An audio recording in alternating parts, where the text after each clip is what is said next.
After last episode's Badlands expansion, the desert side of the display has really started to come together. One big thing it's missing though is a desert village. The desert village variant has some of the most unique house designs in the game, and I've been dying to remake them in LEGO. Because there are so many different houses that I like, this is going to be a pretty substantial village, and because of that I'll actually be splitting this expansion into 2 parts. But don't worry, these are still going to be 2 of the largest modules in the display. So let's get building.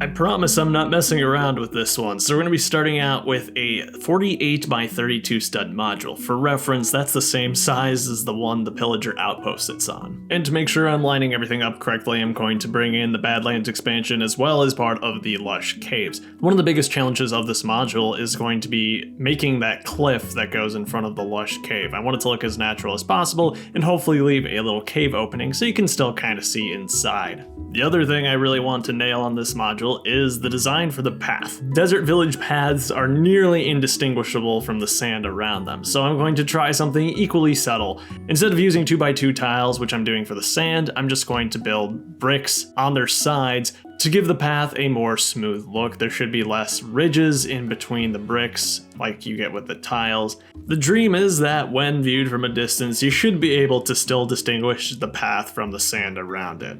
This has the wonderful side benefit of saving me a couple of 2x2 tan tiles as well, which I will definitely find uses for elsewhere in this build and future modules too.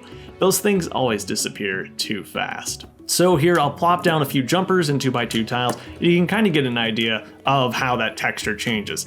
It is subtle, but I mean, that's kind of the name of the game here. Needlessly complicated. That's how we roll. This module also juts up against the jungle, so I do have a small corner transition here in the back. That's what these brown pieces are for. That's for the dirt of the jungle. And then I'm going to slowly start building up that cliff to meet the height of the desert well module on top.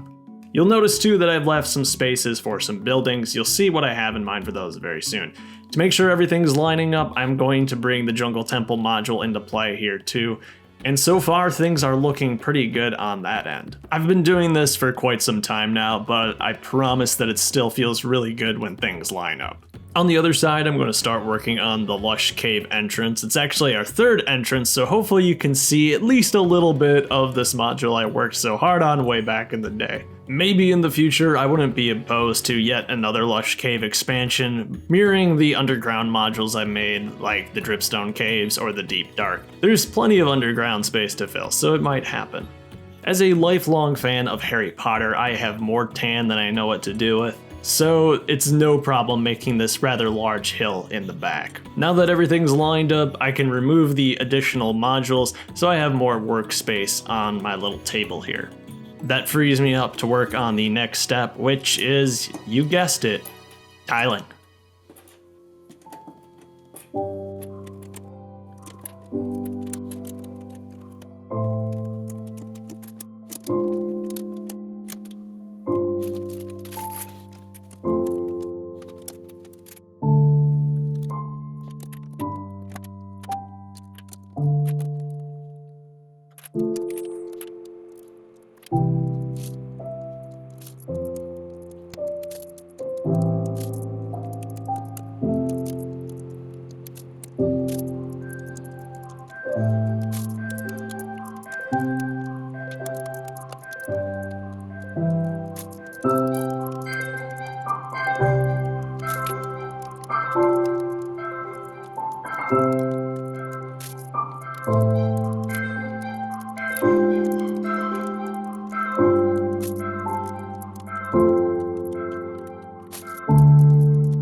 Before I get to the buildings, I'm going to add the vegetation to the module. Of course, that means some tall grass for our jungle transition and some cacti here in the desert, though I'm running dangerously low on those elusive 1x2 grill tiles in green.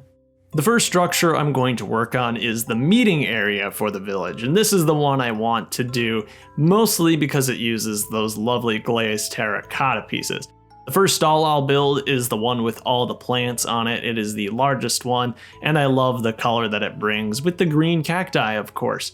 We've got some game accurate stairs, and I'm using that new 1x1 by 2/3 brick for the pots. The bar hole in the top of it makes it so useful, especially to get those dead bushes in place. To get a more sandstone-like feel, I've added some 1x1 round plates into these columns, but unfortunately my brain was just not big enough to figure out how to do that top bit in a game accurate way. So it ended up being half a plate too tall, but it is tiled off on the underside with those inverted 2x2 tiles. Let me know if you find a solution. You probably noticed that I didn't tile off some areas in the front. Those are going to be reserved for other buildings in the future, but for the sake of the thumbnail, I'll go ahead and clean them up. One of my biggest regrets for the original village module was not creating some sort of connection points in the road itself. I want to be able to place the iron golem here, but the iron golem is especially interesting because its feet are actually inverted. They're just tiles sitting on the bottom. So I've decided to put in a Technic brick here in which I can place a 1x1 plate for the iron golem's foot. I'm going to be taking the iron golem from the pillager outpost. I don't need to make a third one of these,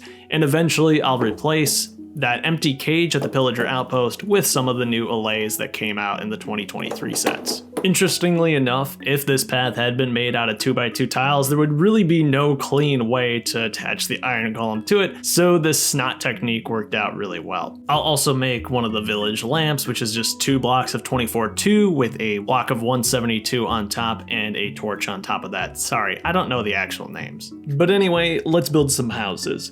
So my first candidate is a nice simple 5x5 house. This one I chose specifically just because it had some interesting texture and had the additional color with the orange on top. My favorite part about this house is the door design, something I'll definitely reuse for the remaining houses I'm going to do. This house is particularly fun because it has an interior. By default, this house spawns with a bed and a chest, and I really like this chest because it can still open. That's achieved basically by using this special modified tile in the back, which allows just a little bit of room for that lid to open up. In addition to those, I also have a furnace and a crafting table to imply that a player has set up a temporary home here too. Let's face it, we've all done it. There's also a nice sizable window on the back side. The next house I'm going to do is perhaps my favorite structure in the game. I just love the way this little apartment is composed. With its different layers, its depth, its doors and buttons and details. This was just the perfect house to remake in LEGO. Because of the complexity of the techniques here, especially for the buttons and all the slabs that make up this house, I was not able to fit an interior on the inside, and I think that's okay because they would have been so ridiculously small anyway. This makes for a great main street to our desert village so far, and we'll be expanding it further with some more buildings in part 2 of our desert village expansion. Plus we'll get another market stall attached to our meeting area. This looks like a lovely place to live, but what's the point if no one's living there? Thankfully, LEGO did produce some desert villagers in the Illager raid set. There's 2 different variants even, which is great. I'll plop down a farmer villager to have a conversation with our iron golem. Of course we need a cat or 2 in this set. The other villager will be manning the plant stand, and then I'm also going to put this rather rare zombie villager heading into the lush cave. I've got so many player skins, I might as well put one here too. This is the Rogue, and I've equipped him with our brand new Enchanted Hoe from the Deep Dark Battle set. With all the finishing touches in place, we can add this module to the larger display. The module fills up a big chunk of that awkward middle gap and really fleshes out the desert. But I don't know about you, as I also put this into place, I can feel the tension rising. This thing is dangerously close to our pillager outpost, and we've got that raiding party up above too. This village might be in some trouble, but we'll expand upon that story in the next episode when we tackle the second half of this desert village, featuring some more buildings and, yeah, you guessed it, a bit of a raid too. If you want to watch that next episode today, you can do so by becoming a channel member. You can learn more about that by hitting the join button beneath this video or following the link that's in the video description. But anyways, thank you so much for watching, have yourself a great life, and I'll see you next time.